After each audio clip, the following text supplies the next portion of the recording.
The Parliamentary Budget Office says it acknowledges the pressure on government revenue, but National Treasury would be shooting itself in the foot if it cuts some spending. And the office says government needs to reform its entire economic structure. It says there are several potential areas where more tax could be collected. Let's discuss this now with Parliamentary Budget Office Director Dumisani Jantjies joins me this morning. And thank you so much for your time. A very warm good morning to you. I suppose starting with your reaction, first and foremost, of the midterm budget speech by Finance Minister eNCA. Good morning to Melo, and thank you so much for the opportunity, but also for good morning to your viewers as well.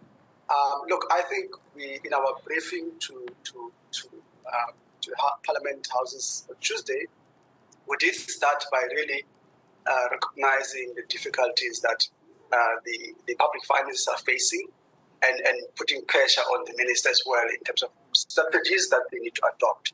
But I think one of the areas that we started with is really the issue to say we've seen recently the Planning Commission has released a report around the progress of national development plans. And really the report was showing how much progress we've made, but I think in many instances it shows that we haven't made major progress. And as a result, we are in a very difficult situation in realizing many of the developmental indicators. So our perspective here is the way the fiscal framework has been put out in this regard, we see it in continuing, or at least doing little to actually reflect on these challenges that we have in society, socio-economic societies in particular, which in our view, addressing these social economic issues would lead to better budget outcomes in the longer time. And also the issue that I summarize in a very niche way is, look, it continues on the mismatch between, on the one hand, the planning, performance planning side, where we need to do so much things to the national development plan, and on the one side, the continuous budget framework reduction that's continuously reducing over time. And clearly, in our view, we need to see a strategy, fiscal strategy that aims to really bring these two together to have more convergence between the planning and the budget on the other side, all over the medium term. And that's really our concern that we face in this regard. Dumisani, why is it a bad idea for government to only resort to budget cutting when it comes to rather spending, just to resolve the country's problems? Why would that be almost similar to comparing it to the country shooting itself in the foot? I think it's a very loaded question, which requires a lot of time, but I think I'll try to summarize in a few points here. I think one of the bigger issue in my view, and we discuss a lot with the team, is really the need to understand that we cannot treat our government's budget the way we treat household budget or the way we treat business budget. Government budget's role, it has a more bigger role to influence the economy. Government can do a lot of the budget than what the households and what the individual's budget can do. Our view is that we have challenges of lack of growth, lack of creation of employment a lot of times, largely by a fiscal strategy that we've adopted over the years, which in a way it talks about cutting expenditure. In that regard, cutting expenditure, it simply means you less influence the economy by government.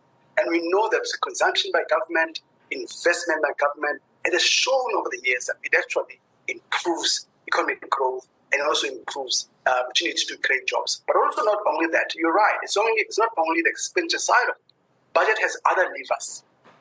Over the years, we have raised concerns to say there are spaces in our view where the government may consider other tax measures which will raise more revenue, which in a way would elevate less pressure, would reduce pressure that we have in dealing with debt in that regard. So we are concerned that cutting budget, as we've seen now, it will lead to less growth. Because also, you remember that we've had fiscal consolidation since 2012. And really, we've seen very limited growth. We've seen lack of employment growth, employment creation. We've also seen underinvestment in areas such important as infrastructure.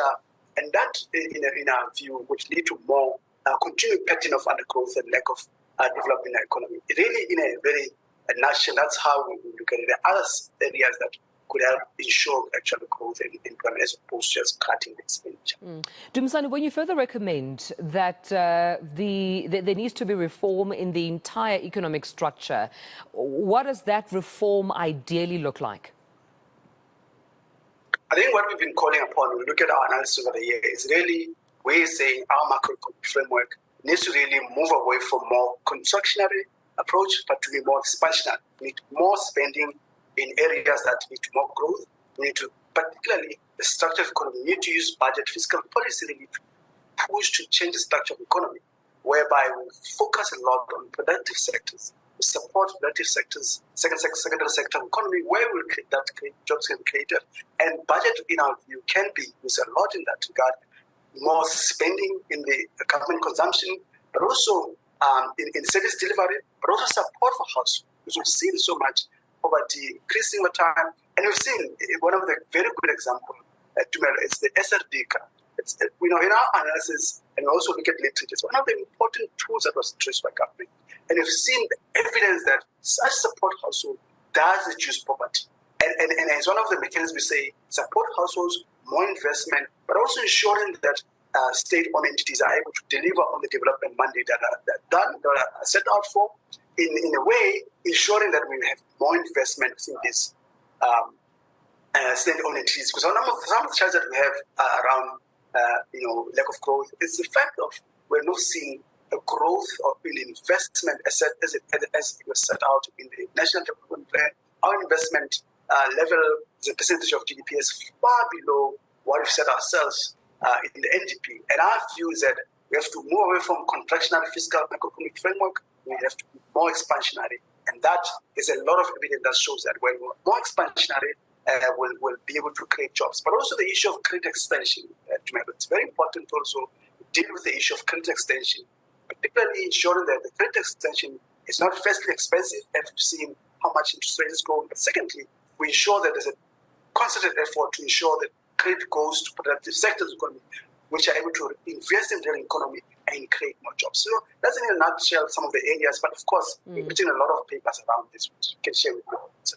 Well, thank you so much, Dumisani, for speaking to us about this. Dumisani Jantjies, Director of the Parliamentary Budget Office. This at the back of Finance Minister eNCA midterm budget statement just last week, sharing, of course, some of their recommendations post that speech. Thank you so much, Dumisani, for your time.